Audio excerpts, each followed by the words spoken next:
In this podcast, I'm joined by the one and only Seb Zito. We chat all about his new album, what it's like to tour the world sober, and just generally what he's been up to during lockdown. This podcast is sponsored by myself, Syntho Hub, electronic music hub, helping people to take their music to the next level. If you want to know any more information, just hit me up on Instagram and I will share with you whatever you need to know.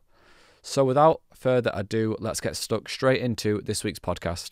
So, congratulations on two things, mate. Firstly, the kid. Cheers, man. Thank you. Yeah. I think I've been blessed in a way with lockdown because I've had so much time to bond with my daughter. And as you know, like I'm good friends with Enzo, and he's always used to tell me like what it was like traveling all the time and not getting to, hold on, let's turn it off. Not getting to spend those quality moments with his children. So yeah, I think I've been blessed in a way. So yeah, she's a little madam. She's a little madam, but she's my madam. Yeah. She turned on last week. She was last week, sorry, nearly 3 weeks ago. She turned 1 years old. Yeah.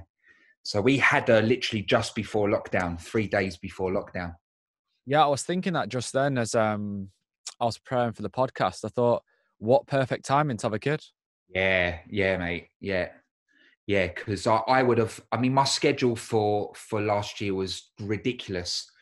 It was incredible. Like I purposely took 4 weeks off to kind of gel and bond, and you know all those important moments at the start to help with my partner. And then I was flat out, mate, right up until this year.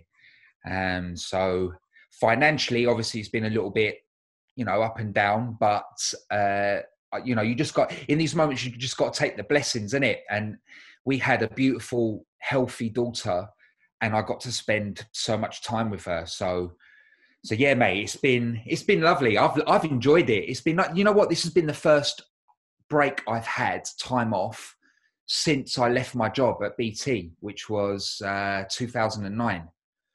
This is the first like proper full like bit of time I've had off where I haven't had a gig or done something. Yeah, I think it almost feels criminal if you turn down gigs as well. If you choose to get the time off. Yeah, it does. Like I never used to take any time off. I think we used to incorporate a show with a holiday. That's how it's been for the last God knows how long, because you just want to play, don't you? It's not even really about the money. You just want to go out there and play and connect with as many people as possible. But yeah, I have missed that, man. I'm not gonna lie, I've missed playing, just like I'm sure you have as well. Yeah. So what's it been like day to day then since you've had the kid? Different? You know what? Different. Just I'm up at the crack of dawn. I mean, I was up at the crack of dawn anyway, even before the kids. But I'm up at 6. I kind of feed and change her nappy. We kind of alternate it. I'll go into the studio for a few hours. I'll come in, spend a bit of time with Marley. Then my fiance, she's just started a business, so she'll go and do a bit of work. So we kind of split the day, but the days of having 12, 14 hours in the studio are gone. They're gone, mate, unless I just like book a bit of time off, say to the missus, like I'm going to the studio because I'm working from home at the moment. So yeah, it's just, you just got to schedule everything. You got to plan a bit more than before. It was just like, I'm off. I'll see you in a few days, Yeah. I guess it just restricts that freedom, but in a beautiful way. Yeah. Oh yeah, definitely. Yeah, man. Yeah. So that brings us on to the album, which is the second thing I want to congratulate you on. I've always been intrigued how people approach albums and what the idea to do it. And yeah, what was the process like? You know what? I had zero intention of doing an album. I never saw electronic music based around albums. I've always consumed dance music as EPs, solely because I'm, to DJ, not even really to like listen to. I don't even really listen to house music, unless I'm playing or searching for music. That's the only real kind of connection time I have with that music. So I've never consumed it in this way. So for me, it's always been alien. Like, why do people do electronic kind of albums? But from an art form, I never I didn't really have an idea. I just wanted to do something different. I think that was the main thing. It's like, you know, I do club music all the time. Like, don't get me wrong, it's a club music album. There's no doubt about it. But I wanted to do different songs for different genres. I wanted to make sure I did everything that I loved, like garage, breakbeat, jungle, like drum and bass, house, kind of techno infused with grime. Like, I just wanted to incorporate all the sounds that I loved. But I think I will always make music for the dance floor because that's just what I do, and that's what I do best. Maybe my next album will be something a bit more contemporary, but yeah, at the time I just thought, right, I'm gonna just make as many tracks as possible, but not for just one style. Because at that time when I did it, I did the album in 2018. Oh, okay. Yeah, man. I did this album ages ago, and up until that point, 90% of my music was on Fuse London or in Fuse. And, you know, like at that time, there was such a specific sound for that. So for me, I just thought, oh, you know what? This is a perfect opportunity to just do something completely different. Yeah. But I think that sound will always be there, you know, because it's me. It's like garage will always be there, and the Fuse sound will always be there. But it's just opening up the sound to just different ideas, I guess. And then, yeah, that was it. It was just like get into the studio and do what I love, or try and make as much music that I love that I wouldn't necessarily put out. And I spent, I don't know, 2.5, 3 months just doing that, and come up with about 20, maybe 25 to 30 tracks. Some of those went out on different labels and EPs, and then the album was kind of like agreed between myself and Dan's team. Yeah, I think I pondered the idea at one point when it was kind of, I think there was a big movement at the start of lockdown, wasn't there? Like, Yeah. make Spotify, all this. And I was like, right, let's do an album. Then I sat there and I was like, fuck, it was so daunting, you know, like trying to Yeah. get 10 tracks to be coherent. Yeah. But it sounds It's like you just go for more of a make loads and just go for. Yeah, I just kind of, I don't really have a thought process behind what I do, because whenever I do that, I just get stuck, man. You know what I mean? As soon as you start thinking, how am I going to approach this? Like, that's why I hate doing studio mixes, like like DJ mixes. Oh, I tell hate me them, about it. man. I hate them. It's just like I spend a week just thinking about how am I going to approach it? You know? I just got the focus yesterday and I was like, I need to do it. It's kind of like I don't know, it just hangs over your head, and it's because it's on the internet forever. And it's Yeah, just it is. like, Yeah. people always, you know, love it, but I think you overthink it yourself, don't you? And it's like, Yeah, does that you do. You massively overthink it. Like, you know what? The other day I went to Brighton and did a radio show, and they said, oh, they had a Function One system in there in a basement, and like normally when I do these things that are recorded and it's, you know, it's out there, I tend to put a bit of kind of thought process behind it on how I'm going to approach it. And I just went, you know what? I just did it proper freestyle. I had a load of tracks there. I did my usual routine, like the first routine I do when I find music, I categorize it. And then normally I go through a process of playing and then kind of orchestrating something to go with. And I just thought, sod it, I ain't doing that. I'm just going to turn up like what I normally do when I go to a gig, and then feed off the crowd. And obviously I didn't have a crowd there, but I just kind of went with it, and I really enjoyed it. I enjoyed playing that way. And it's been like nearly a year since I've done that. That freedom of just plugging and playing. And I think sometimes the beauty comes from doing that, just going in, plugging everything up, switching everything on, and just creating. It comes from a pure place. And I think that's where you get the real magic. And that's what I did with this album. I had there was obviously a bit of thought process on, I wanted to do different styles, but I had no process on how I was going to achieve it. I just did it. I just went in and just messed about with stuff. And that's how I created everything. it's released? It came out on Tuesday. Was it this week? It was last week, Friday. Okay. And you chose Edible. Yeah. I'd love to know about the thought process there. There wasn't. You know the Slapdash track I did for Edible. What was the EP called? 2022 or 20.2. I did that for Dan. I sent out like, 'cause again, like at the time, everything was on Fuse. So I wanted to just kind of reach out to a few people. And I've always sent music to Dan because Dan's always been really kind of open to what he does. You know, he's a Bristol lad, so he's got that kind of vibe, you know. So yeah, he took that EP and it did really well. And he just hit me up like 3 months after, just saying, look, are you up for doing something like, he didn't say an album, but he said a mini album, like an extended EP, 5 or 6 tracks. And I was like, yes, like, fuck it, why not? I'll give it a go. I did, at the time, I didn't believe I could do it. I said, yes, I'll do it. But truly deep down, I didn't believe I could do it. And I think it was just like the challenge set by him to do this. And I went down and I just cracked on with it and, came up with a load of music. Like 10 a.m. Fuse, that track, that was meant to be on the album. But I was like, nah, I ended up releasing that on Fuse London. I ended up, I think that was part of the last EP I did in 2019, I think it was, or end of 2019. That was meant to be on it. But yeah, Dan just asked me and I just did it. That was it, really.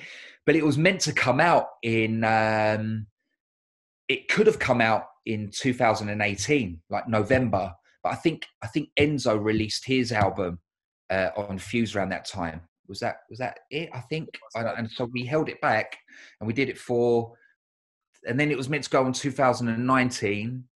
But their release schedule and my release schedule didn't really kind of fit. So it then was moved to early 2020.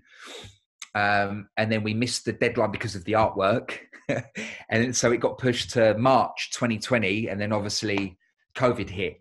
So we was just like, you know what, there's no point putting this album out now because it just wouldn't, the whole point of doing the album as well was to get a tour from it, to do a UK tour and take it abroad as well.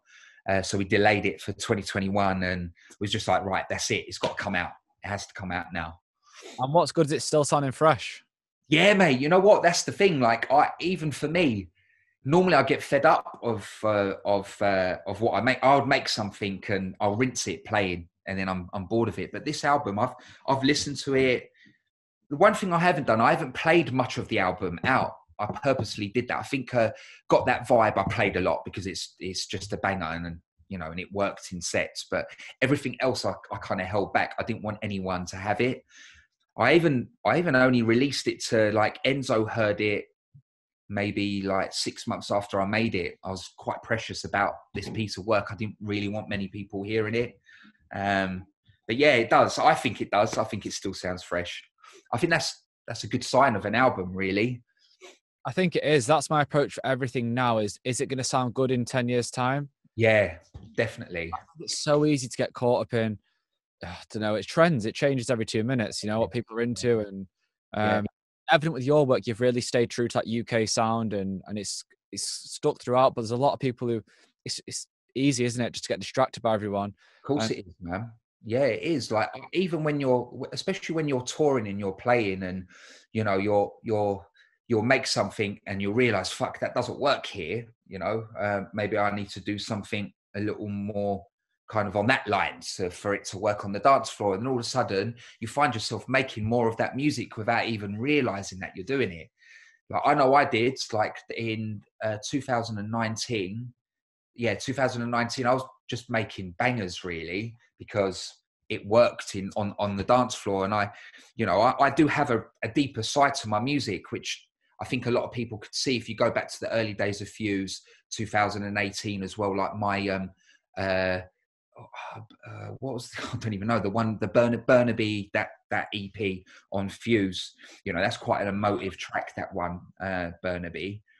So yeah, I think lockdown has made me realize, oh, hold on, you know what? Like, you still have to, not have to, but I want to do more deeper music. And I have done. I've got a few deeper tracks that I'm working on at the moment. But I'm sure that will probably change once things go back to, in that clubbing environment, because I love playing my own music. You know what it's like when you play your own music. Yeah, I spoke to Archie on Wednesday on the podcast actually, and we Yeah. had the conversation about the big room, small room thing. Mm. And it's kind of just a natural progression with your tunes to make bangers as the rooms get bigger. Because if you're playing like, I don't know, deeper, more housey stuff or stuff that's not quite hitting hard in the room, it's only normal to then go away, make a bigger banger. Because then the next week, when you're playing from gig, you almost live from weekend to weekend when you're touring Yeah. everywhere. And then Yeah. make them tracks in the week, and you kind of already think when you're making the tune, this is going to work in this room. Yeah. I Yeah, think that's exactly how it works. You're like, okay, yeah, this is a deeper track. You know what? I'll park that. Maybe create something for that sound. I think as a DJ, it's always nice to still have that connection to the smaller parties and the smaller rooms. I think no matter how big of a stage I will go to, I'll still want to do those smaller shows, and I think it's important to still create music for that. And maybe I lost touch of that in, not last year, the year before. But I think this lockdown has made me kind of reconnect with that. totally. I think it's something I'm very conscious of myself. It's Yeah, almost keep in touch. I hate using the term underground, but that's the easiest way to kind of make sense of people. You yeah, know, more cooler shows with the heads. I think the yeah, head word for it. We don't want to just go and play shows to people that are there to have a good. Well, obviously people go to have a good time, but you almost want people that come in for the music as well, and yeah. Cool. always have that in the crowd. Yeah. I've always, even on the bigger stage, I've always tried to maintain an element of, like, I kind of do three, sometimes three for them, one for me, like ratio. Sometimes when I play, to just drop in a little bit of, just a little bit of something that's a little bit alternative, or just take it away from that moment, and then you just go back into it. But I think, when you play like that, it's so much more enjoyable as well. To just kind of take it away from the groove and the hype and the tension and the hands up sort of moments, and just come away and do something a little bit deep and then go back to that. I try to do that as much as possible. There have been shows where, even when you do that one track, it's like, oh shit, like you can feel the room. Yeah, you're like, fuck, I need to kind of rein it back in. But that's the art of DJing, I guess. Yeah, I think it just depends where you play, and Yeah, cities all change as well. And it's that constant thing in your head, like pulling you towards the cooler stuff, and then also knowing, yeah, like, if I play that track, the room's going to erupt. So it's kind of, yeah. I don't know. Yeah, it's, I've always said you have to play to what's in front of you. You have to. And if it's a cool crowd, then you do the cool thing. If it's just people that want to go and have fun and, get off their face or whatever, then, so be it. You just do it. But either way, I enjoy what I do. So it doesn't really matter. Like, the fun's still there. I'm still buying music that I like. It's just a little bit different from maybe what I'm known of doing, or what I'm kind of seen as doing. I think So I think the key is just not to overthink it, which is so easy. yeah, It's like, yeah. I uh, mean, if you're an overthinker, I am. I do overthink everything, the slightest little thing. But yeah, if you can kind of break yourself away from that and just enjoy what you do and just be in the moment and have fun, because face it, that's what this is all about, really. It's just about having fun. yeah, and I was having a look before at some of the labels you released on recently, and you did the likes of Hot Creations and Wow. And even though they may be perceived as more commercial, I think it offers a great education and kind of like a stepping stone for people to find Yeah, one of them labels. And then they look at, like, what else has Seb Zito released? Because yeah. that Hot Creations might have been the first time people discovered you ever. Yeah, Not the, yeah, definitely, man. I've had that. yeah, I've and had, it's a massive, for me, Hot Creations was such a pivotal part in fucking my, freezing. my education of finding music. I Yeah, think like 2012, when that golden era was on Hot Creations, that was like the stepping stone for me. yeah. Was And that the more kind of disco sort of sounding, not yeah, disco, but that like element it was the deep house is like, house? That's it. Yeah, yeah, that's it. I mean, I've known Jamie for, I've known him for some time. I used to watch him play at Cubicle. Um, at the times when he was releasing on Freak and Chic yeah, and Crosstown Rebels, like when Crosstown Rebels first started, which was a edgier after party sort of vibe. Like, that's the kind of sound that I relate Jamie to. you know, everyone can relate, Jamie, to different moments of his career, you know. And so for me, like, that's always been how I saw him and his sound. And, you know, Hot Creations really blew up, especially in the UK. Yeah. It just kind of, you know, and you know, do you know a funny thing? My track Sunday Morning, that was on Fuse. He wanted to sign that at the time when Hot Creations was kind of, yeah, it would have been 2012, I reckon, or 13, so around that time. He actually wanted to sign that track, so I could have been on Hot Creations back then, way back then, you know. So yeah, when I did, like, kind of, I like to make as much different music as possible. I don't, like, obviously I have a sound, but I like to try and adapt that sound to different kind of styles, like into techno, into minimal, into house, into tech house. So yeah, when I did that EP, I didn't even, you know, I never make music for labels ever. I never think, all right, I want to make a track for that label. I just, you know, I just create. And he took that. But you're right, there's a lot of people that would have never heard of my music unless it was on Hot Creations. That's the beauty of releasing music on different labels, because it opens yourself up to more people. And it, you know, in a way, it may even kind of take the listener down a different route. You know, Yeah, they may come in at you know, say tech house, and then go, actually, you know what, I love that techno track, and then they go into a techno field, or they go into a minimal field, or, you know, or they just go into everything. They love everything and enjoy everything. That's the beauty of kind of releasing on different labels. Yeah, and I think when some underground people give more overground stuff a bit of stick, it's like that is the entry level for then the mass crowds at the underground parties. No one Yeah, ever discovers the most underground DJ off the bat. It's always like a filter down.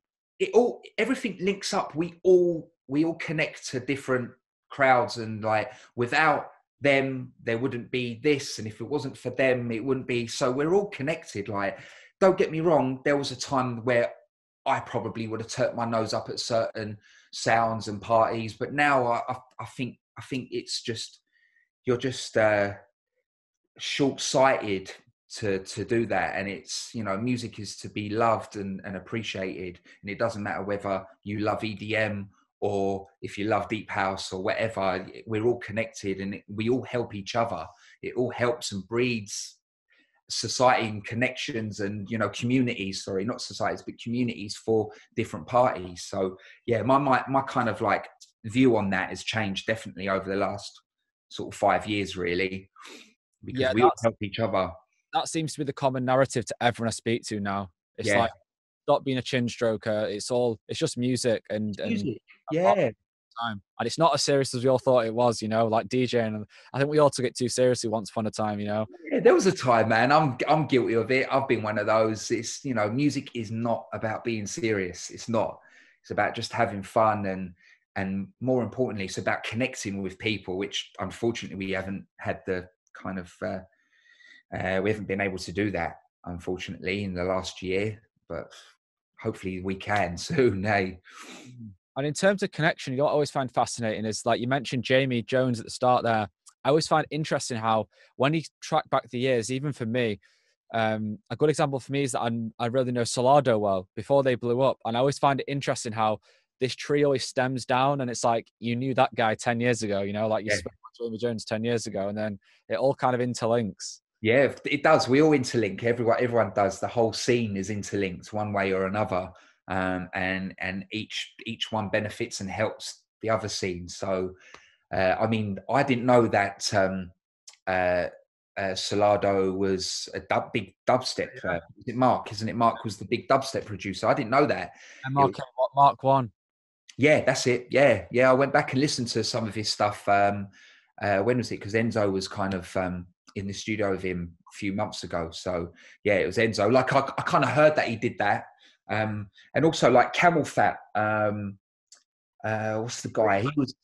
Yeah, Yeah, that is the crazy son of all. that is like, I was like, oh, that was you. I didn't even know that. You know.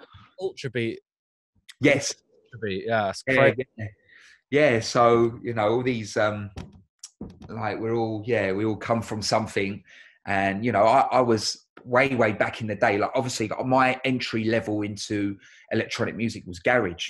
Yeah. Not UK garage, it was house and garage at the time. It was 4/4, soulful. To be fair, it was a deep sound, man. It was a soulful sound, you know.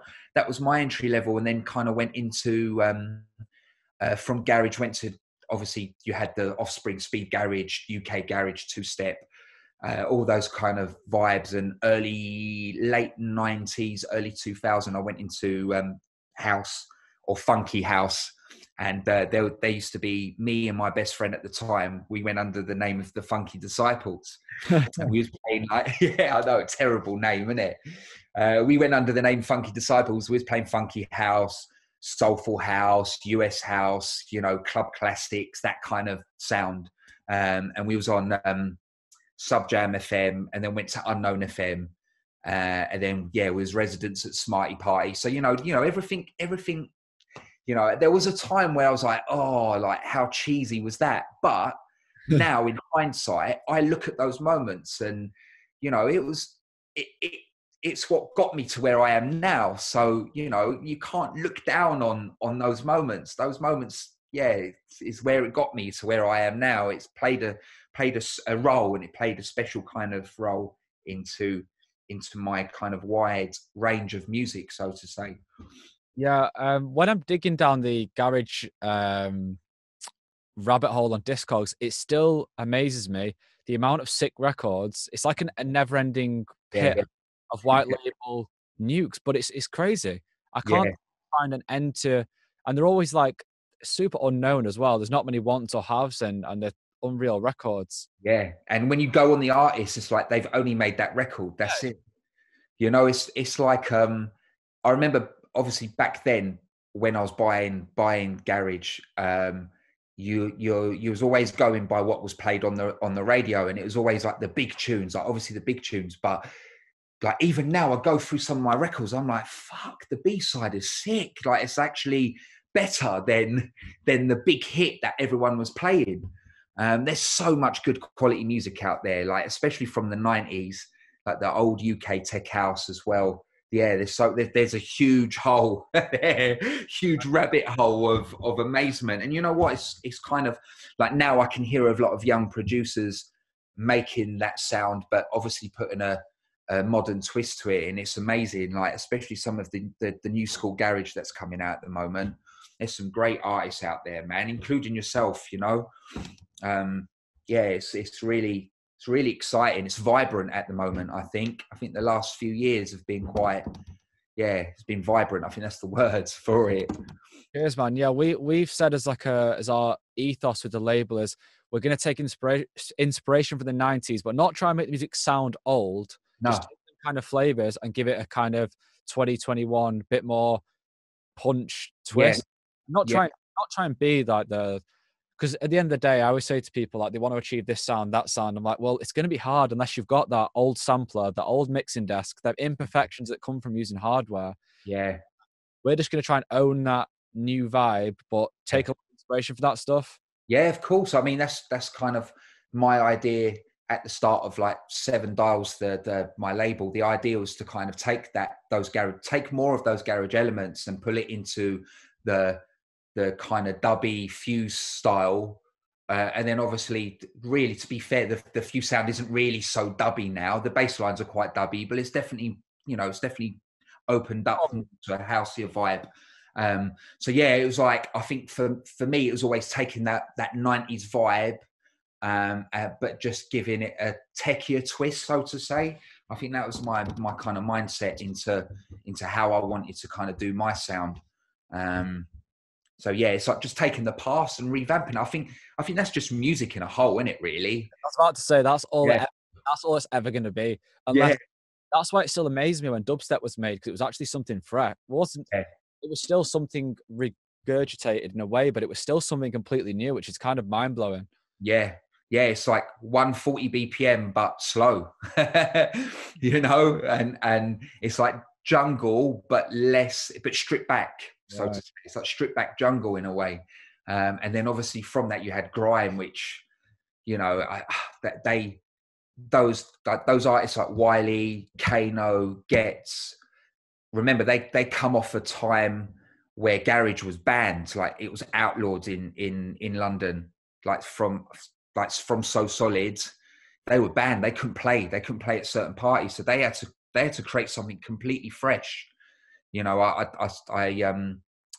watched an interview with Getz, and he said, you know, they they kind of built the house, furnished it, but then the government completely broke it down, and they had to rebuild it up again. You know, um, but that's what I love about the UK. It's like we always create something fresh sounding, always. How come they got banned? The artists. There was there was a lot of trouble at shows. Okay. What happened? You had crews. Like Heartless Crew for me was the original crew, and then from that you had Supreme Team as well. They were also one of the original crews, and then obviously So Solid, More Fire Crew. All these other crews started turning up, and the raves started going a bit more MC led. I loved it. I enjoyed it, but unfortunately, it attracted um, it attracted just a wrong crowd. But that had nothing to do. Again, it had nothing to do with the music. The venue didn't. You know, the venue. If you had a good door staff, you just wouldn't let those people in. That's it. You know, if you had a good door policy, but that was pushed onto them. Like So Solid was blamed for everything that went on, which is wrong because you know you can't blame them for what goes on in a club. It's just ridiculous. And they were banned. They were banned from playing in the UK. Mad. Yeah, I saw Kano at Manchester Academy or the one at Victoria Warehouse. That was it last year, and it was fucking insane. Mm. Listening to his albums, like I first listened to his latest album. That's how I really got onto his music, and then went back through his back catalogue, and it's really, really incredible how musical it is as well now, and it's stemmed from grime. Yeah. Because did you watch that documentary on how he made his I forgot what his album's called? Not the late. It's not new now. It's from last Summer or Made in the Manor. Made in the Manor, I Made in think. the Manor. Yeah, that's a great album, man. That's a great album. I actually went to see him at the God, where's the place in Kensington? Went to see him there. It was amazing, man. Seriously, he's an incredible live artist as well. Yeah, he inspired me a lot because I realized he's a true musician, true performer. And I was very blown away by it, and just it kind of makes you realize how small we are and what we do when you see that kind of shit. You know, when you see live, Yeah, I never forget watching the Foo Fighters at Glastonbury main stage, and I'm like, fuck.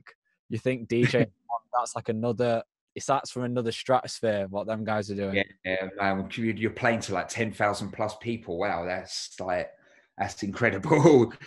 Yeah, he's an incredible artist. Like from when you look at all the original grime artists, I think he's probably him and Getz are probably the most evolved, I reckon, out of everyone. Yeah, Like when you listen to him now. when he did it when he was playing. What's that? Brought Gets Out with him at the end when he played in Manchester. Oh, really? Yeah.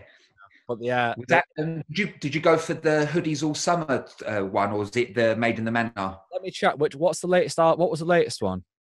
Hoodies All Summer. It must have been that one, I think. Then I'm just gonna check the. So he did the track with Deja Vu with Getz and DWE.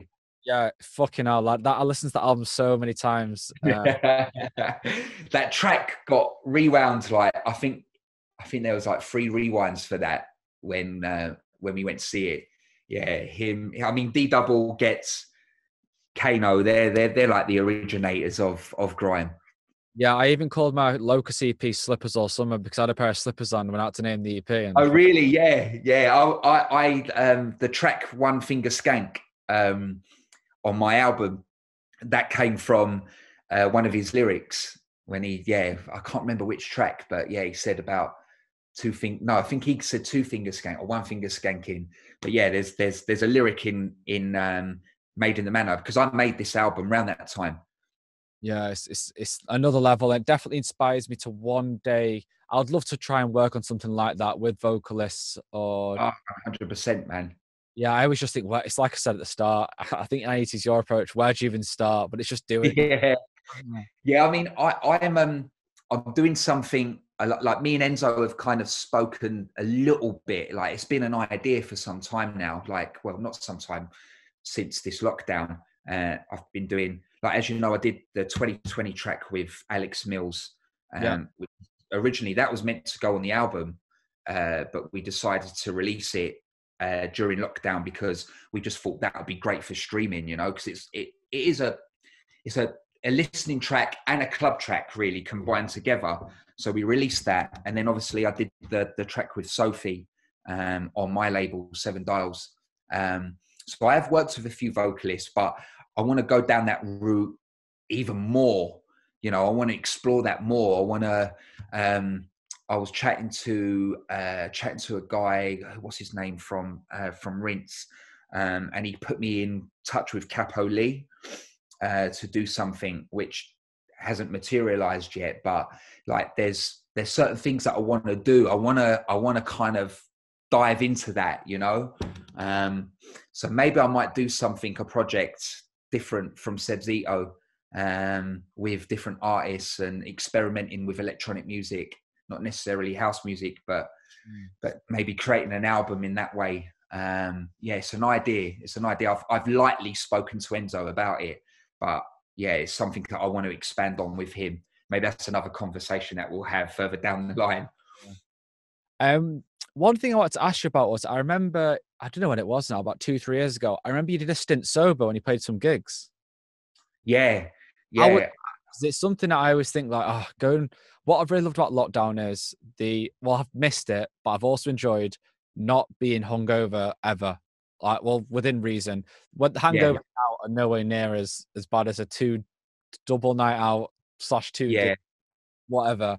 Um, I'd love to know what it was actually like when you did the little sober stint, and how long was it for in the end? So when my partner told me she was pregnant, I was like, right, okay, you know what? Like, seeing as you're not going to be drinking or doing anything, I'll do it. I'll take the plunge and I'll go sober. Now you need to understand that I started smoking weed at 13, maybe from 13 years old. I was smoking weed, and I've done something until now.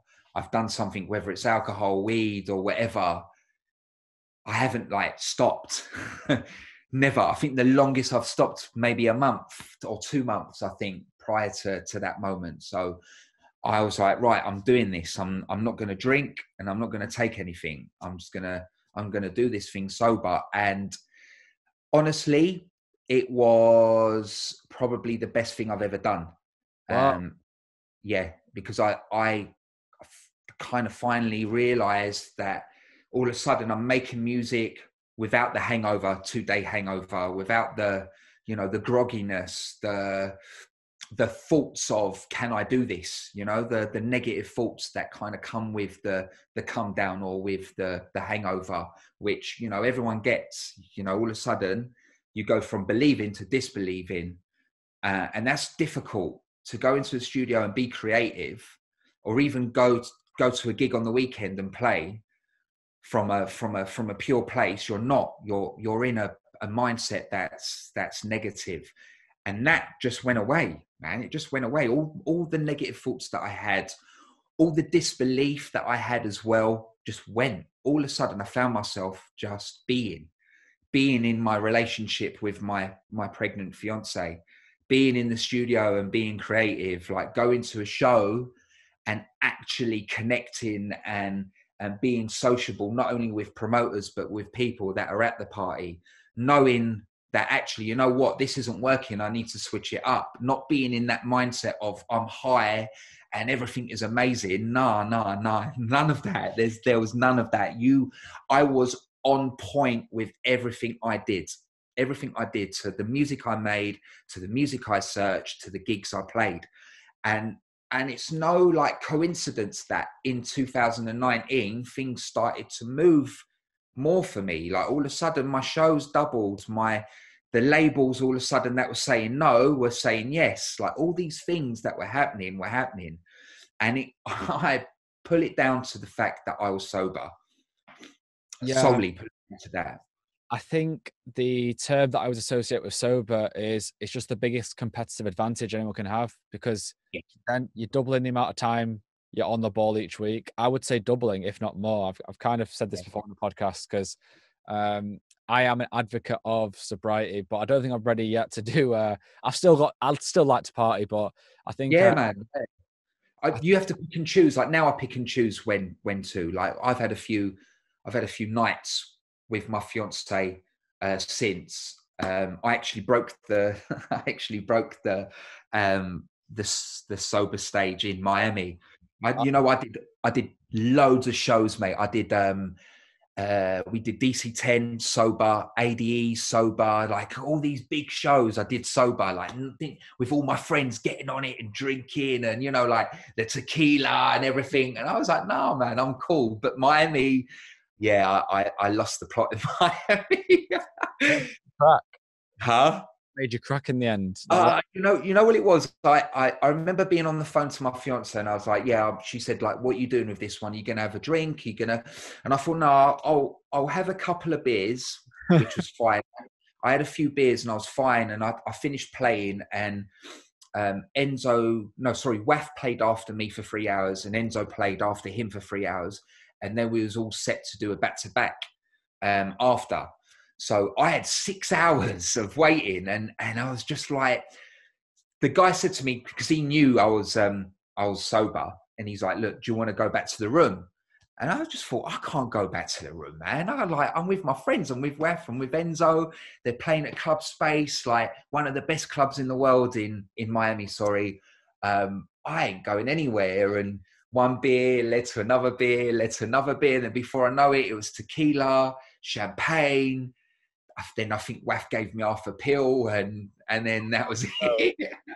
I don't remember anything after that. And I actually, it's quite embarrassing really. I think I had to sit out a little bit of the set because I was that smashed. Enzo said that I played the same track 3 times, one after the other, right? And I remember him saying to me, I remember one point he said to me, are you all right? And I remember saying to him, no, actually, you know what? I'm not. I think I need to sit this one out.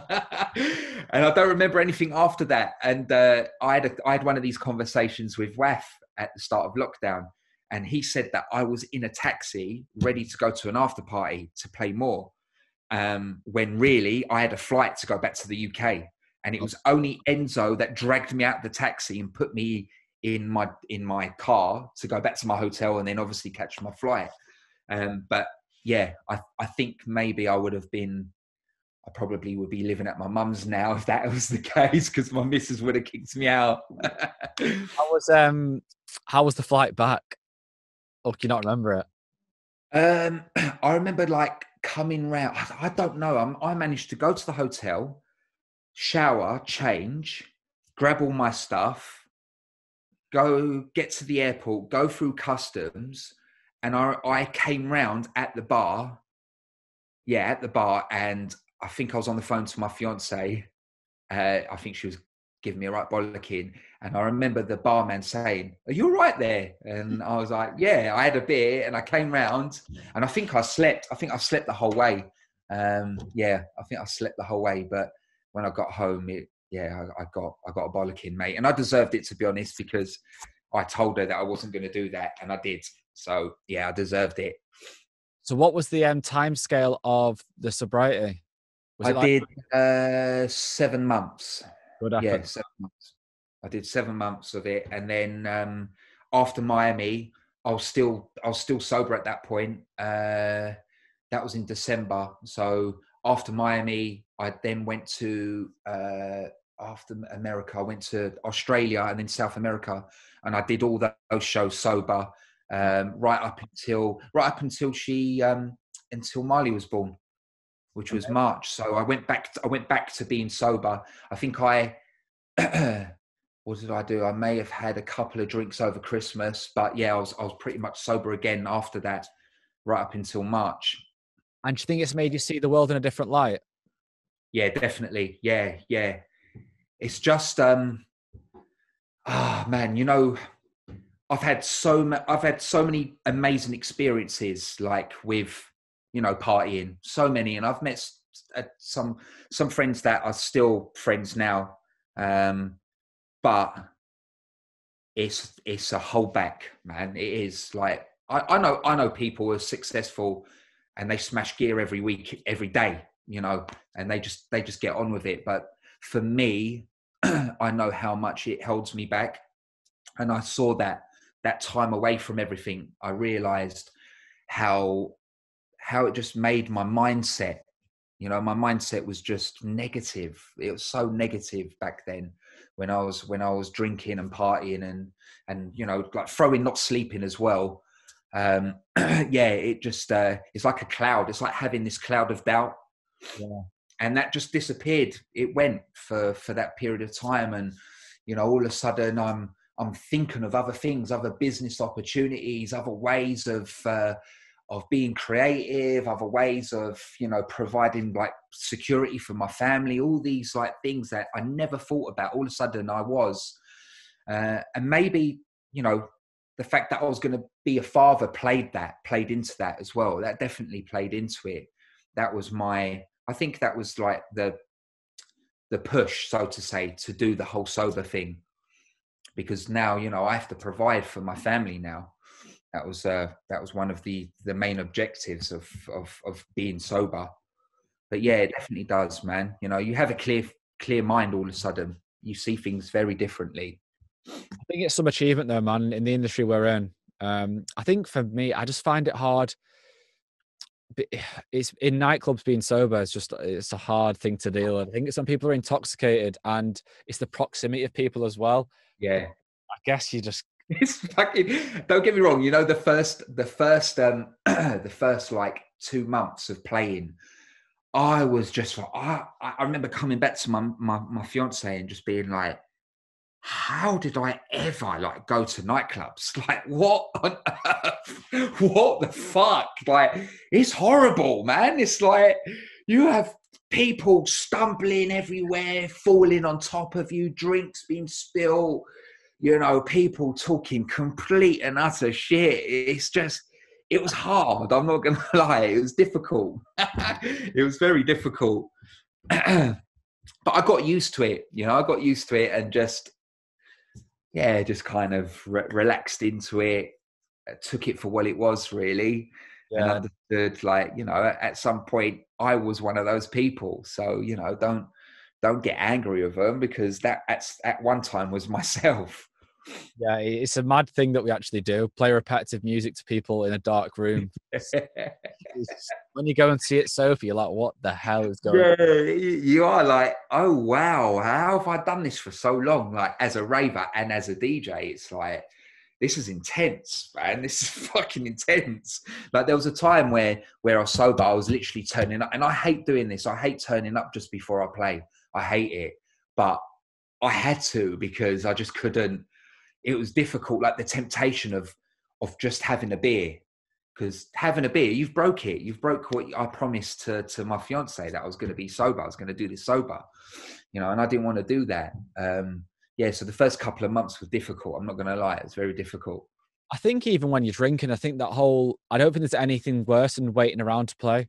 Because even if the guy before you is playing good music, you're kind of there. It just occupies your brain. So Does, man. All you're thinking is like, okay, well, what am I going to start? How am I going to do this? What am I going to play? You know, and you're drinking and drinking and drinking, and before you know it, you're fucking pissed. yeah, You know, and I hate playing drunk. It's the worst. It's the worst, man. I can play it on everything. I can play on pills, everything, but playing drunk is the worst. I yeah. hate it. I think for me, I'm always like, right, I don't even smoke really, but if I'm having a drink, I'll have a cigarette, and then I'm like, before I know it, I've had 3 cigarettes in half an hour. Then I start playing, I feel sick. Then I'm like, oh, Yeah. I mean, I never, you know what? I never used to smoke back in the day when you could smoke in venues. But as soon as you had a drink, that was it. Like, I say, man. I'll do like 20, even 40 in one night. He's not even a smoker. Yeah, I'm the not next even a day, smoker. your throat the next day, it's not the worst Yeah, bit because you can just feel it all. yeah, it's horrid. Horrid. Like, I don't get why people smoke. I don't smoke at all. I don't get it. I just like, you get nothing from it. Like, at least when you do like a pill or you smoke weed, you get stoned or you get high, but fags just don't get it. I think it's just something to do, isn't it, while you're partying? It's just like another part of the operation. That's Yeah. You know what? Sometimes I think it's like a defense mechanism as well. It can be, you know, if you're feeling a little bit anxious, you can have a fag, or you can go outside and have a fag. totally that. I'm convinced. My psychology teacher in high school, college, he taught us. He said this. He said it's something to do when people feel anxious. And Yeah, then I looked around at everyone that smoked. I was like, shit, it makes sense a bit, because it was always feel a bit more uptight and a bit. And yeah, it's a massive skill in life I've learned, to be able to just sit with your own thoughts and say yeah, nothing and accept silence. And I think being a smoker, it's almost like being able to go on your phone. You've always got something to do. yeah, Like in a club, that awkwardness when you kind of stood there sober at the start of a night, people to go, "Oh, should we go for a cigarette?" yeah. Uh, Go for fag. and yeah, it's just being able to kind of stand there and be able to accept that sometimes no one's got anything to say and not feel the need Yeah, like don't to. overthink that. There's nothing wrong with a bit of silence. There really isn't. Like I've accepted. Well, I had to accept that at some point when you know, when I was doing the whole sober thing. I had to just accept that. Yeah, there's going to be times when I'm not going to have much to say, and there's nothing wrong with just being and just, you know, kind And of absorbing everything that's around you. yeah, Nothing wrong with that.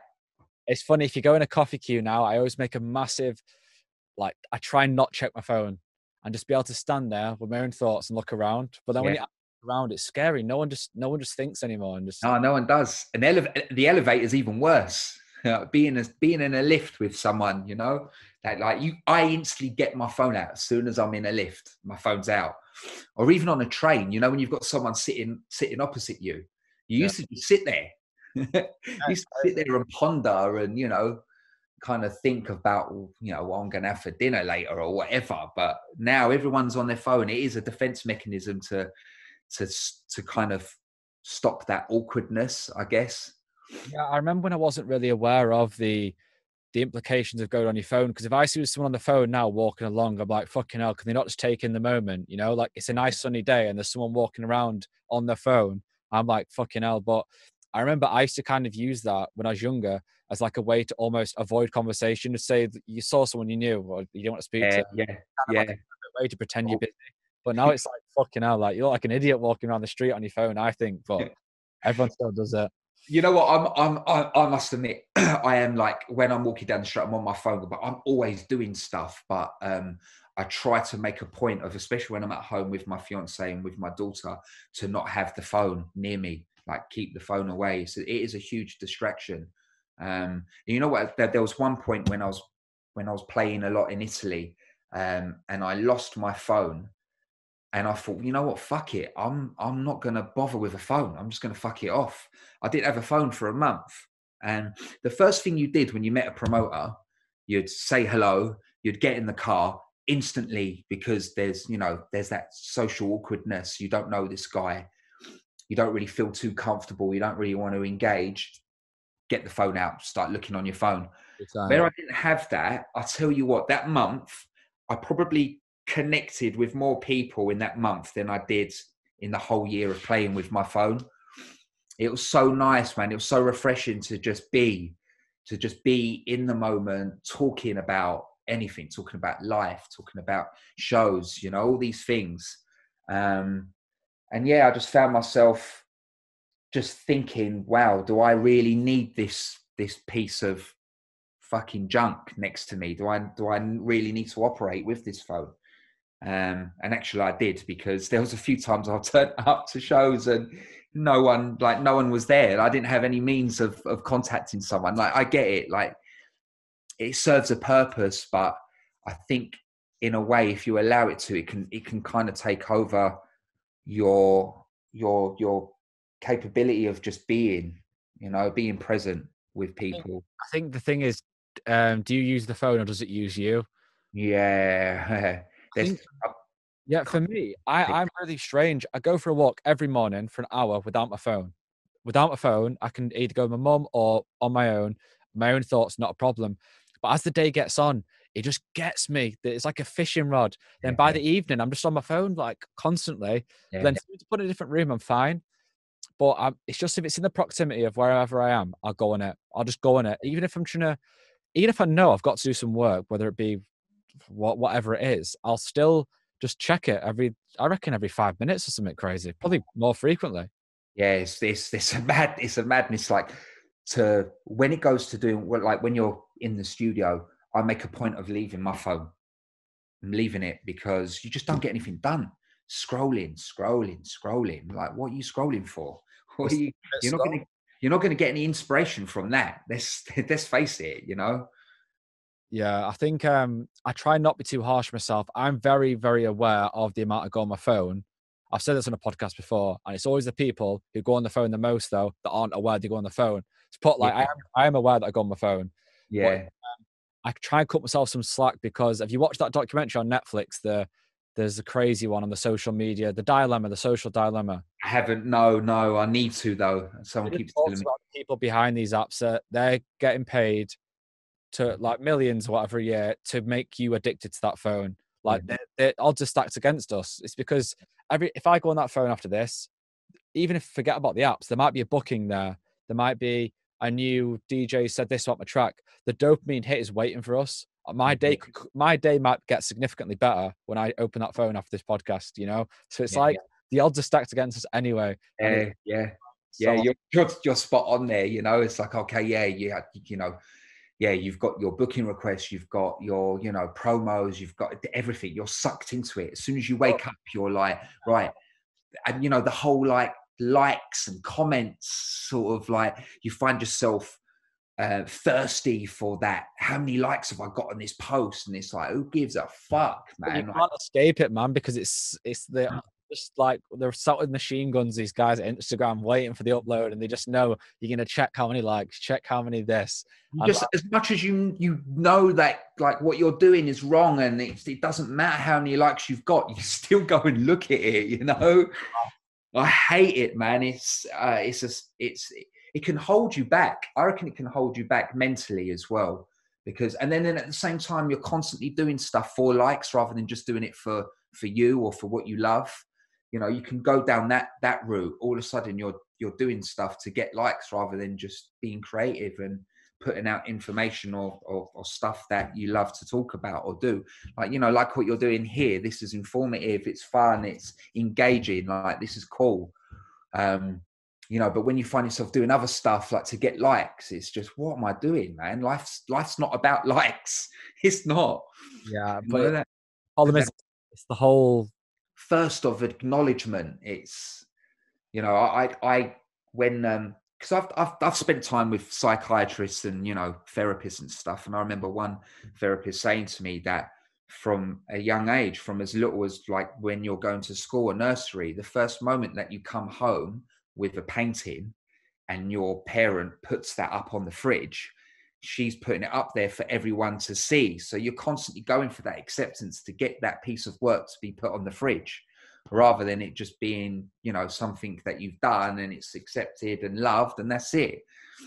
You yeah. know, it kind of stems from that, from those early days, those early stages of, Yeah, I read a book called Mindset by Carol Dweck, and she talks about that. I can't remember word for word, but you've got to be careful how you praise your children because yes, you're praising them for getting 20 out of 20, this numerical number of maxing out the test and be like, oh, that's it, you're amazing. It's kind of like they get stuck in this kind of cycle. I might be wrong here, like how I'm explaining it, but stuck in trying to achieve the most, and their mindset then changed from growth to fixed, and it's kind of yeah, like instead of always wanting to get better, they kind of get fixed on that reward and on the rewards rather than just like the actual, it's the process. It's focusing on the outcome, not the process. If yeah, you put for an exam and you get 20 out of 20 or 10 out of 20, you still did the same process. So it needs to yeah, be the process that gets praised or criticized, whatever, not the score that comes at the end of it. yeah, Podcast is what it is. If it gets a million fucking views or yeah. 10 views,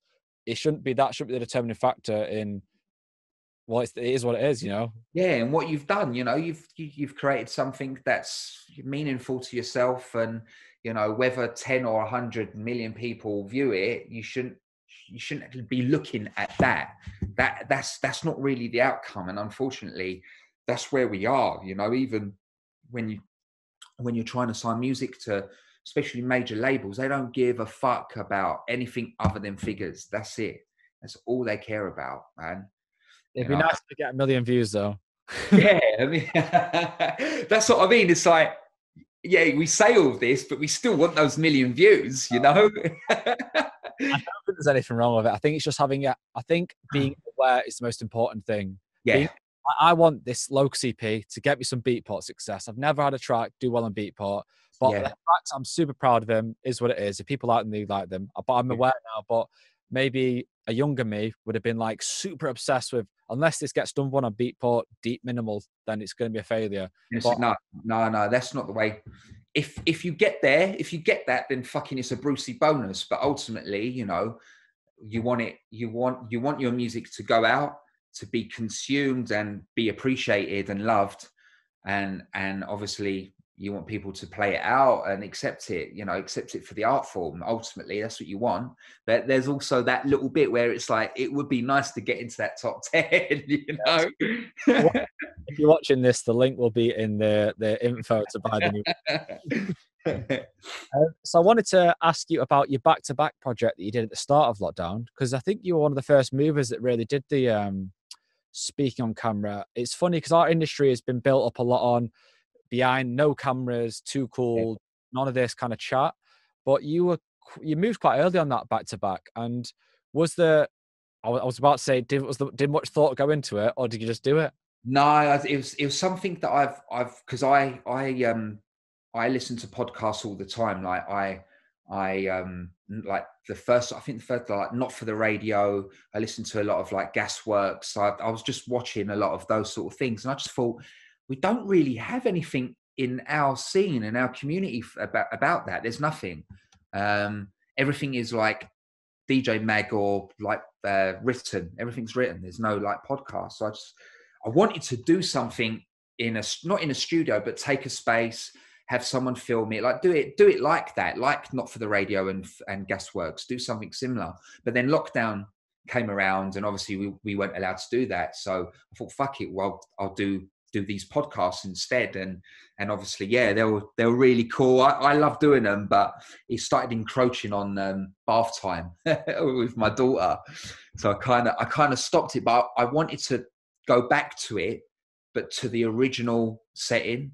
So have someone film, it, have a location, you know, whole ethos behind it, you know, and then kind of build on that. It's still an idea. Maybe it's something that I can kind of start up again, but yeah, I shouldn't have stopped it. I should have kept on doing it, man. I don't know why I stopped it.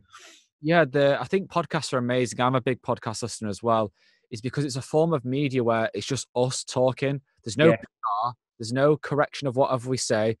If we said something that wasn't quite right, maybe we could edit it out, but it's unedited, Mhm. true. I think there's two, especially in our scene, everyone just hides that when it gets to the top and everything that goes on DJ Mag, it's all edited and it's Yeah. never, like real. It's never pure, and you know, like this, you know, just two people chatting.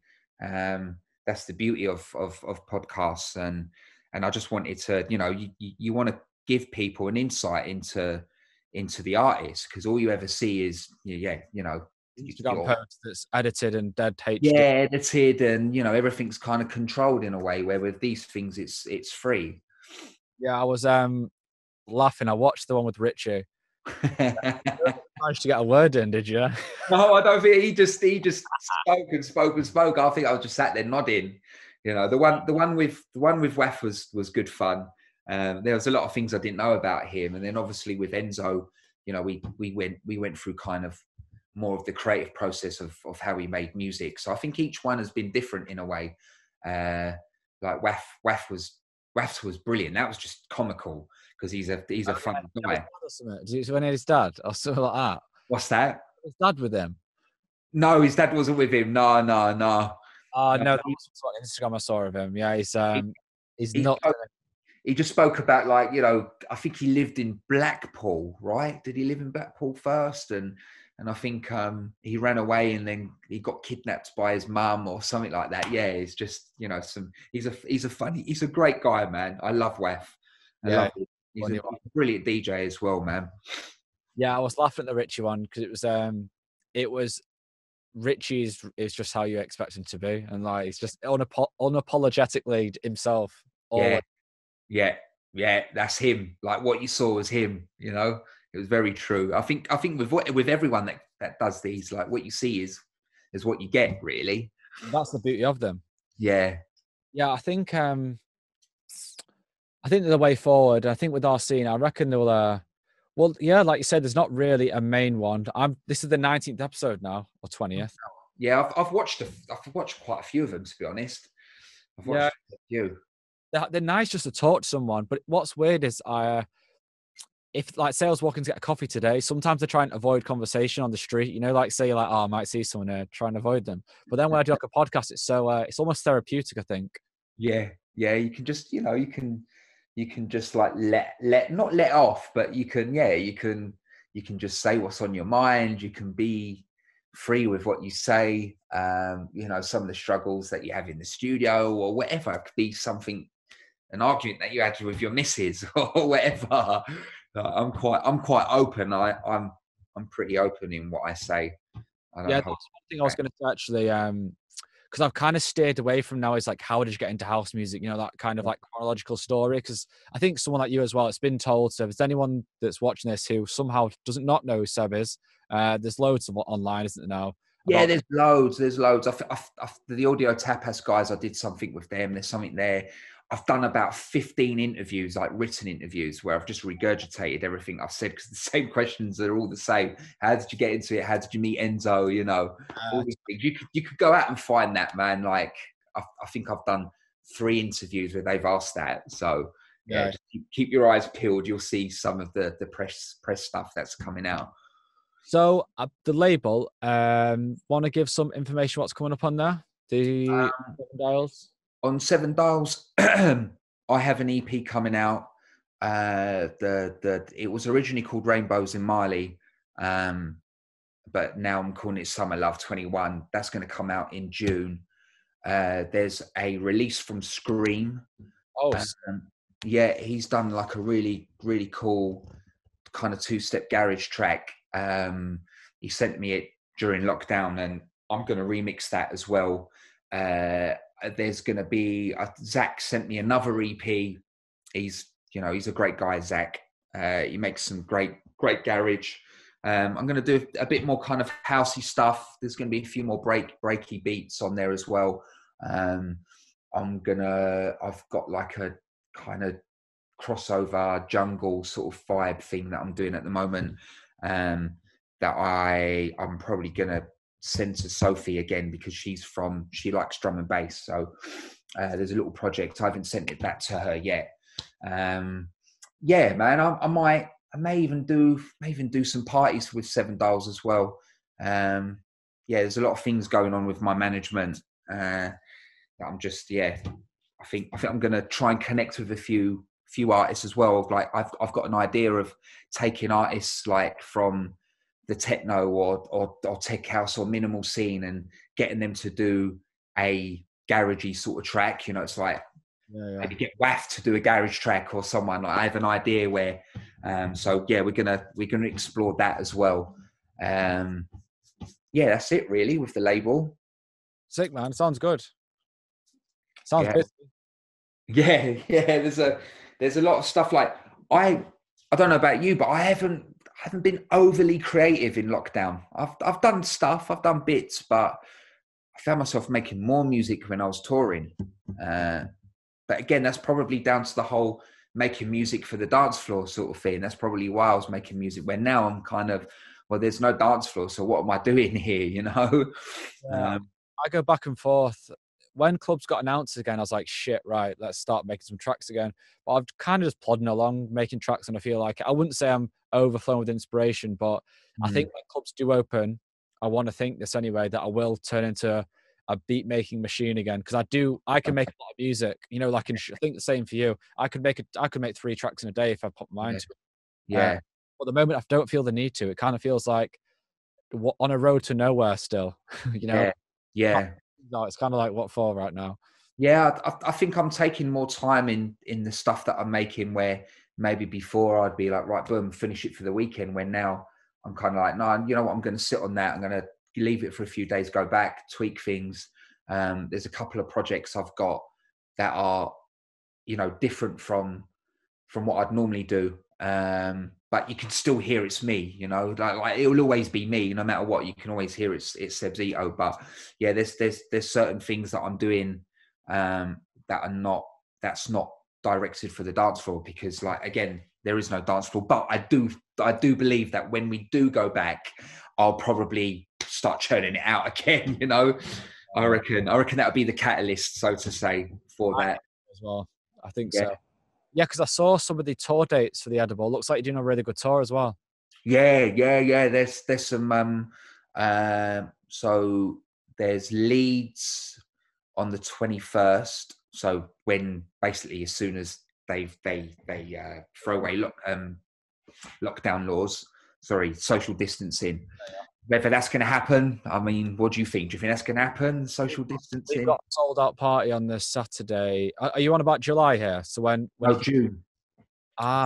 First. So I've got in June 21st, then E1 on the 25th, and then Maidstone on the 27th. So, like, that's the first week when restrictions are lifted. I don't know, man. I don't know whether that's going to happen or not, but I think the government have got to stick to it. Because I think we've got a sold out party, so it's like we really need, like, after so long off as well, we really need these the parties to come through for the people, like, for us. Yeah, this needed. We need it. Like, we've been out without work for over a year. It's, come on, like, I don't know. Like, I like to think that if they was to retract what they said, that people would be in uproar. I think there needs to be something, like, we have to come together and do something more than just accept it. We can't just keep on accepting this. Like, 33 million people have been vaccinated now. That's pretty much 50 up to 80. So the most vulnerable are now vaccinated. But as much shit the government got, they've done an amazing job with the vaccine. The vaccine, they've smashed it. There's no doubt about it. Yeah, I think I'm neither nor anything. I'm very neutral towards it all and listen to each side of the argument. I'm definitely not pro or anti anything, but I don't think enough credit's been given to the way the UK has smashed the vaccine out. When I spoke to Toby Newman the other week, he said they've been in a 6-month lockdown and there's still no sign of a fucking vaccine. Nothing. I know, it's incredible in that sense, because even Italy, the DJs there, I saw Leon. I think they're just at a standstill, still just like we were there last year, just fucking nothing. Yeah, mate. It's like, that's the one thing our government's got right, is the vaccine rollout. I think that was always their plan, though. I think that was their plan. I think they knew that they fucked up from the start, and they had to, in order to get the people on their side, they had to get it right. Yeah. They couldn't fuck it up, you know. I think Sweden's fucked now as well, I think, from what I've heard. Really? I don't know the ins and outs, but all I also know is that was where everyone was like, "Oh, listen, look what they're doing." But I think they're absolutely fucked now. They are, okay. Yeah, I mean, we fucked up at the start. We should have closed our borders like Australia and New Zealand, because we're an island. We can do that, and we'd probably be in a better situation now. But then that would also mean that maybe not many people would have taken the vaccine. So, you know, there's also thoughts of maybe that was the whole point of everything, was to get everyone to take this vaccine, because that's what they want. Let's face it, we're not going to have normality in here until every single, or at least 80% of the population in the UK has been vaccinated. Yeah. I think it's a controversial topic that we'll leave. I mean, look, I will take the vaccine. I'm not an anti-vaxxer. Like, I'm not at all. Do I need it? I don't think I do. I'm perfectly healthy. We had coronavirus in December, me and my fiance, and my little girl was ill as well. We was ill for like a day and a half, 2 days. We was ill and was back to normal. I still can't smell, though. I had it at Christmas and I still can't smell properly. Really? Everything smells like smoke, kind of. It's fucking weird. It's mad. Yeah, there's a few people. My fiance had that, but she only had it for like a couple of months. She's fine now. I'm 4 months deep. Everything smells the same. If it's a coffee or like everything smells the same, it's fucking mad. That's weird. Yeah, I couldn't handle that. I like the smell of stuff. Um, so Seb, to finish, I always do 10 quick fire questions which are non-music related. Yeah. What's your go-to breakfast? Oh, eggs. Just eggs, Eggs. Yeah, eggs, man. Eggs. Love eggs. or scrambled eggs just on their own. That's me. Yeah. Favorite band / artist? Oh, bands. I mean, I haven't listened to a band in a long time, but my favorite band's this old Ocean Colour Scene. Yeah, Ocean Colour Scene. Football team? Liverpool, come on. Even though we're fucking shit this season. Well, a bonus question: what do you think's happened? Like, what is the pivot, or do you think just everything's happened?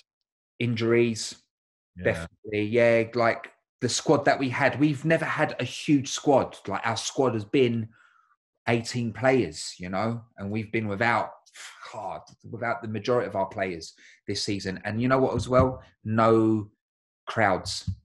Definitely. Definitely. Our home form's shocking. And we would have spanked Real Madrid. We would have done them last night if we had a home crowd. And another bonus question: what do you think of Trent Alexander getting dropped by Jack Gareth Southgate? God, I think he's mad. I think it's very out of order to such a young guy. That's not how you manage. Why did he drop him? He dropped him just because he said he was out of form, didn't he? I mean, he did have a little spell. I must admit, he did have a little spell, but he's a great player, man. He's a fantastic player. He's 21, I think. I don't think that's how you look after a 21-year-old who's potentially the future of England's. No. You need to nurture. You need to nurture these players. You can't be dropping. You need to be playing them. If anything, you need to be playing them. Yeah, I think I need to do a football show one week because the England squad is going to be like, who the fuck's going and who's not. Yeah. Guess you watched Liverpool last night. You see that Billingham for Dortmund? Jude No, Bellingham. I didn't. No. Incredible as well. Did he score? Yeah, he scored the first goal, but he's 17. He's 17, man. Wow. 17 years old? No way. Signed from Birmingham, and Birmingham retired the shirt because he was like such a big deal that he got signed by Dortmund. Wow. 17 years old. That's incredible, man. Starting every week for Dortmund in Germany. That's brilliant. Is he in the England squad? I think he was in the squad, last time. 21s or no, in the full squad. In the full squad. Wow. They've got that many sick players. I'm like, I think it deserves a podcast in itself, to be honest. Yeah, I think so. I think you need to do that. What is your favorite quote? Quote? Oh, I don't have one, mate. I don't have one.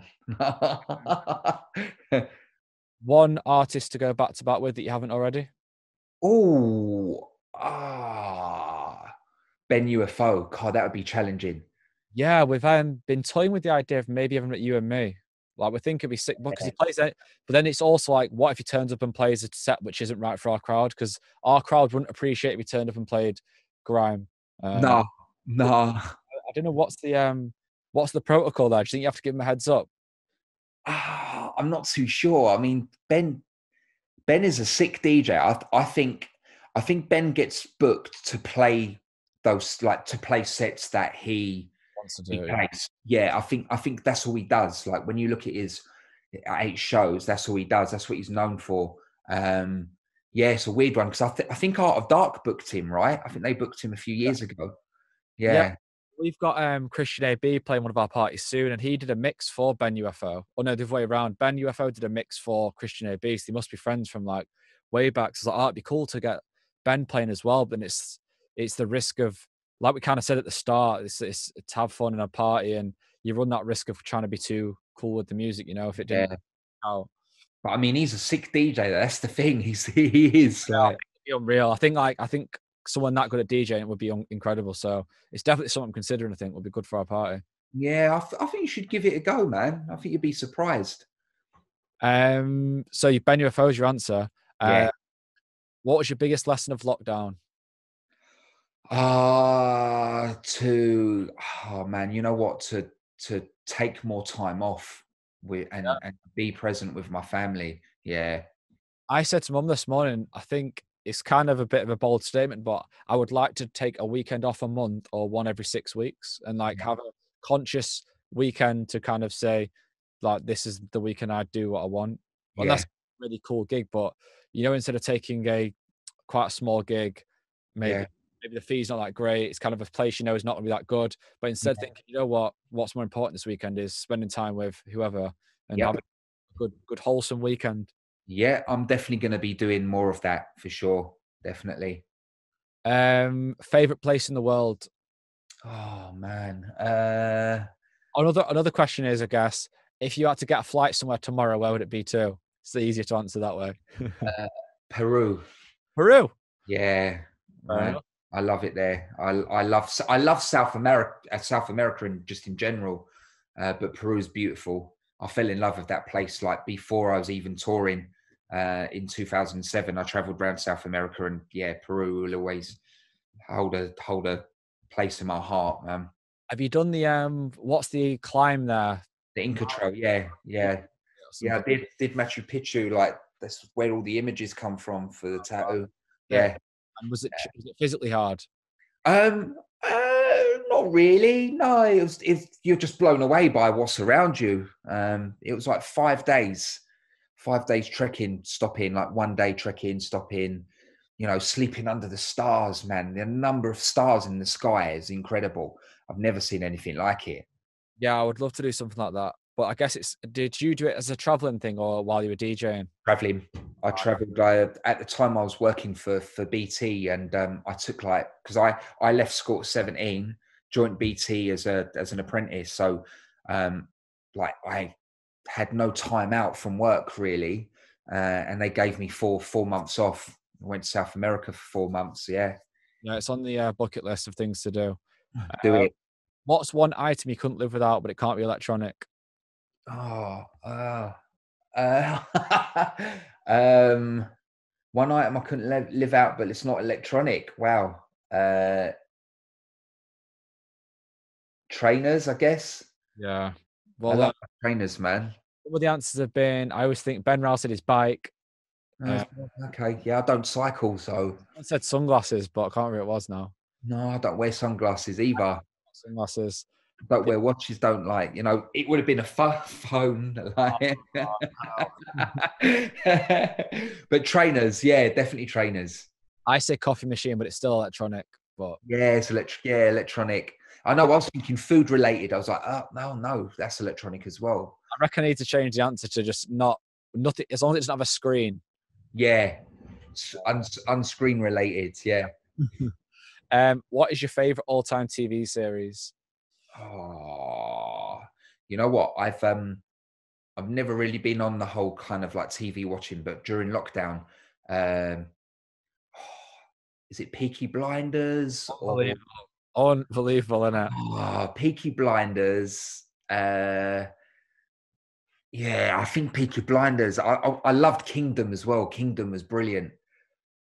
Peaky Blinders, yeah, Peaky Game of Blinders. Thrones. They got seasons. They got season 6 coming out. Right? Oh, you know what? Line of Duty. That's sick. I need to Line watch of the Duty, episode actually. brilliant. Yeah, it's good shit. I think TV is better than films nowadays, isn't it? I think the way what they put into them is incredible. Yeah, I can't. What was the last film I went to see? Bad Boys. What was it? Bad Boys 3 or whatever. Fucking garbage, man. It was rubbish. Last question is, what do you know now that you wish you knew then? uh, what do I know now that I wish I knew then? You know what? I think the whole. It's not really no. I guess like knowing, yeah, the whole drug thing, man. The sober thing. I think I wish I would have. I wish I would have like abided by that more. Yeah, Yeah, yeah. I think that's a good answer. Yeah, I think so. I think I would have achieved and done so much more if I would have applied that at a younger age. Definitely. Although without all, I always remember like every party we've been to, every record we've played, intoxicated, it all leads to where we are right this second. So Well, there is that as well. Like I had this conversation with my fiance. Like if I didn't smoke weed, I wouldn't have met my dealer at the time was an MC and his friend was a DJ. I wouldn't have like gone, oh, what's that? Like that wouldn't have been that moment of what's that you're doing, because none of my friends at the time were into that. Yeah. So yeah, you know, all those things do lead to moments that have kind of got to me to where I am now, but maybe just not have done it as much. Yeah. Moderation. I think moderation is the key for everything, It including. is, man. Yeah, it is. Moderation is the key to life. So, mate, that is it. I really appreciate your time and coming on the podcast. Yeah, thanks for having me, man. Thanks for having me. Anything people should look out for, or just the usual bits and bobs? What have I got? What have I got coming? Yeah, I mean, after the album, I have my EP on my label on Seven Dials. Like everyone's been asking about it because I've sat on this track for, as I do, for like a year and a half. That's out in June 21st. Actually, I'm releasing it on the day that lockdown kind of is social distancing is abandoned. So that's out, and then I've got a remix on Fuse for Rich next album, myself and Scream. That's coming out in May. I've got a really cool remix for Martinez Brothers. It's quite a cool track from Shermanology. I've got a remix on that, and that's all I can think of so far. Yeah, that's it. That's a lot, man. That's a lot. So, all the best, man, and hopefully I'll see you soon. Yeah, mate. Yeah, nice one. Safe, bro. So have a good day, mate. Man, you too. Speak to you later.